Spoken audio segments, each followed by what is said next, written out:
చూస్తున్నాము. హీరో నాగార్జునకు చెందిన ఎన్ కన్వెన్షన్ ని హైడ్రా నేలమట్టం చేసింది. తుమ్మిడి చెరువును కబ్జా చేసి కట్టిన అక్రమ నిర్మాణాలను కూల్చివేసింది. మొత్తం 10 ఎకరాల్లో ఎన్ కన్వెన్షన్ సెంటర్ నిర్మాణం చేపట్టారు. బఫర్ జోన్ FTL లోని 3 ఎకరాల 30 గుంటల్లో చేపట్టిన నిర్మాణాలను పూర్తిగా నేలమట్టం చేశారు.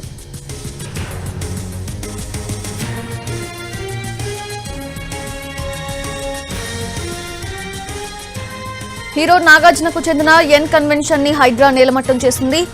దాని మీద నాగార్జున స్పందించారు. ఆయన ట్వీట్ చేశారు. కూల్చివేతలకు సంబంధించి మాకు ఎటువంటి నోటీసులు జారీ చేయలేదు. ఇది చాలా బాధాకరం. చట్టానికి విరుద్ధంగా ఎలాంటి చర్యలు చేపట్టలేదు అంటూ కూడా నాగార్జున ట్వీట్ చేయడం మనం చూస్తున్నాము. చట్ట విరుద్ధ చర్యలకు వ్యతిరేకంగా న్యాయస్థానాన్ని ఆశ్రయిస్తానంటూ కూడా ఆయన ట్వీట్ చేశారు. కూల్చివేతలపై ఎటువంటి నోటీసులు ఇవ్వలేదు, ఎటువంటి ఇన్ఫర్మేషన్ లేదు. కోర్టు నాకు వ్యతిరేకంగా తీర్పిస్తే నేనే కూల్చేసేవాడినంటూ కూడా నాగార్జున ట్వీట్ చేశారు. అయితే గతంలో ఇచ్చిన అక్రమ నోటీసులపై కోర్టు స్టే ఇచ్చింది. ఎన్ కన్వెన్షన్ కూల్చివేతపై హీరో నాగార్జున ట్వీట్ చేయడం మనం చూస్తున్నాం.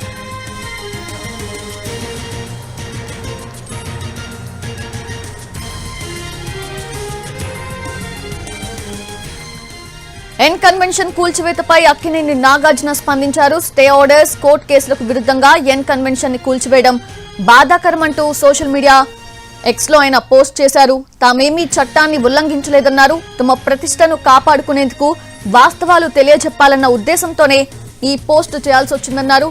ఎన్ కన్వెన్షన్ భూమి పట్టా భూమేనన్నారు నాగార్జున. ఒక్క అంగుళాన్ని కూడా ఆక్రమించి కట్టలేదన్నారు నాగార్జున. ప్రైవేటు స్థలంలోనే ఎన్ కన్వెన్షన్ ని నిర్మించామన్నారు నాగార్జున. ఎన్ కన్వెన్షన్ కూల్చివేత కోసం గతంలో ఇచ్చిన నోటీసుపై కూడా కోర్టు స్టే ఇచ్చిందన్నారు.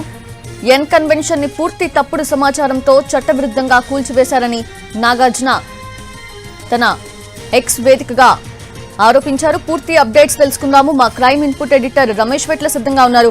రమేష్ వెట్ల, ఏంటి, ఎటువంటి నోటీసులు ఇవ్వలేదు, అసలు ఏ ఇన్ఫర్మేషన్ లేదు, ఇలా చెప్పపెట్టకుండా చట్టానికి విరుద్ధంగా ఇట్లా కూల్చివేతలు ఏంటి అంటూ కూడా ఆయన ట్వీట్ చేయడం మనం చూస్తున్నాము. సో ఏంటి అసలు, ఏం జరిగింది, ఏం జరగబోతోంది?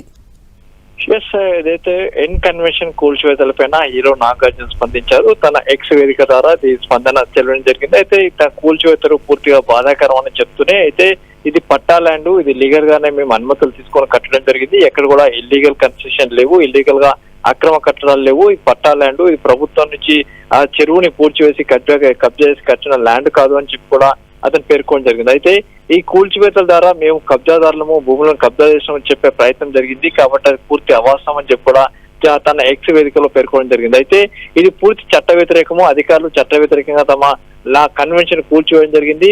ఇప్పటికే దీనిపైన స్టే ఉంది. అంతేకాకుండా కోర్టులు కూడా స్టే ఇవ్వడం జరిగింది.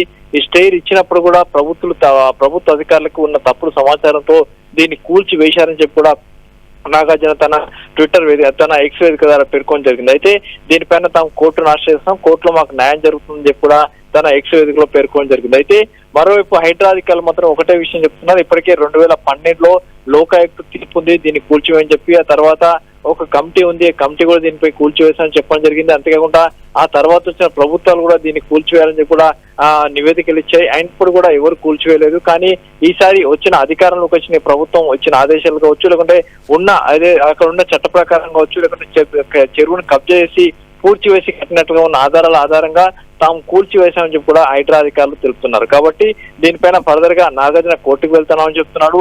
అయితే హైడ్రా అధికారులు మాత్రం సేమ్ చట్ట ప్రకారం పనిచేసాము, చట్టానికి లోబడి పూర్తిగా కూల్చివేశామని చెప్పి కూడా అధికారులు చెప్తున్నారు. కాబట్టి ఫర్దర్ గా ఏం జరుగుతుందో చూడాల్సిన అవసరం ఉంది.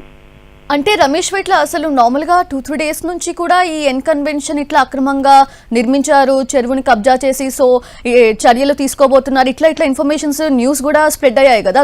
నాగార్జున ఎందుకు ఆశ్రయించకపోవచ్చు అంటే హైడ్రాని, లేదంటే ఆయనకి ఇన్ఫర్మేషన్ లేదనుకోవాలా? Like what was happen? దీనికి సంబంధించి అటు కింది కోర్టులు కావచ్చు, అటు హైకోర్టులో కావచ్చు, ఎక్కడికి వెళ్ళినప్పుడు కూడా ఇప్పటి వరకు మనకున్న సమాచారంకు ఎక్కడ కూడా ఎన్ కన్వెన్షన్ కి రిలాక్సేషన్ అంటే ఎక్కడ కూడా దానికి సంబంధించి ఒక రిలాక్సేషన్ రాలేదు అని చెప్పవచ్చు. ఎందుకంటే హైకోర్టులో స్టే విధించాలని చెప్పి కూడా దీనికి గతంలో వెళ్ళినప్పటికీ స్టే రాలేదు. అంతేకాకుండా దీనికి సంబంధించి ఇక్కడ హైకోర్టు కూడా సమర్థించలేదు. అంతేకాకుండా ఫర్దర్ గా ప్రభుత్వాన్ని ఆశ్రయించినప్పుడు కూడా ప్రభుత్వం నుంచి కూడా ఎలాంటి మినహాయింపు రాలేదు. అంటే హైకోర్టులో మినహాయింపు రాకపోయినప్పుడు కూడా అక్కడ పూర్తి స్థాయిలో ఆ కట్టడాన్ని అలాగే ఉంచి ఇప్పటికీ అలాగే కార్యకలాపాలు నిర్వహిస్తున్నారు. కాబట్టి దీన్ని అక్రమం అని చెప్పి హైకోర్టు కావచ్చు, లేకపోతే హైకోర్టు నుంచి ఎలాంటి ఉత్తర్వులు కావచ్చు స్టే లేనందున తాము హైడ్రా పరిధిలో అది చెరువుల సంబంధించి పూడ్చివేసి దాన్ని కట్టిన నేపథ్యంలో తాము కూల్చివేశామని చెప్తున్నారు. ఎందుకంటే ఆ తుమ్మిడి చెరువు సంబంధించి 29 ఎకరాల పైచిలకు విస్తీర్ణంలో ఉంది. అయితే దాంట్లో 3.3 ఎకరాల స్థలాన్ని ఆక్రమించి పూర్తి చెరువు లోపలనే FTL లోపలనే దాన్ని పూడ్చివేసి దాన్ని కట్టడం జరిగింది. దీనికి సంబంధించి పూర్తి ఆధారాలు కావచ్చు, NRSI సర్వే చేసిన శాటిలైట్ ఇమేజ్లు కావచ్చు, ఇవన్నీ కూడా ఆధారాలు ఉన్నబట్టి తాము కూల్చివేశామని చెప్తున్నారు. అయితే ఎలాంటి నోటీసులు ఇవ్వలేదని చెప్పి నాగార్జున చెప్తున్నాడు. కానీ ఇప్పటివరకు హైడ్రా చేస్తున్న 18 భారీ ఆపరేషన్ లో ఎక్కడ ఎవరికి ఇల్లీగల్ గా చెరువుల్లో కబ్జాలు చేసి నిర్మించిన వారికి ఎక్కడెక్కడ నోటీసులు ఇవ్వకుండానే హైడ్రా అధికారులు నేరుగా వచ్చి కూల్చివేయడం జరిగింది. ఇక్కడ కూడా అదే పని చేశారు. ఎవరికి నోటీసులు ఇవ్వకుండానే హైడ్రా అధికారులు కూల్చివేశారు. కాబట్టి తాము చట్టానికి లోబడి చట్టానికి అనుగుణంగానే పనిచేస్తున్న తప్పించి చట్ట వ్యతిరేక పనులు తాము ఏమి చేయట్లేదని కూడా హైడ్రా అధికారులు చెప్పడం జరిగింది. కాబట్టి గతంలో ఇచ్చిన ఆదేశాలు కావచ్చు, గతంలో లోకా ఇచ్చిన తీర్పు కావచ్చు, గతంలో హైకోర్టు ఇచ్చిన ఆదేశాల మేరకు తాము కూల్చివేశామని తప్పించి ఎలాంటి చట్ట వ్యతిరేక పనులు తాము చేయలేదని చెప్పి అటు అధికారులు చెప్తున్నారు. Ramesh వెట్ల, thanks for the updates.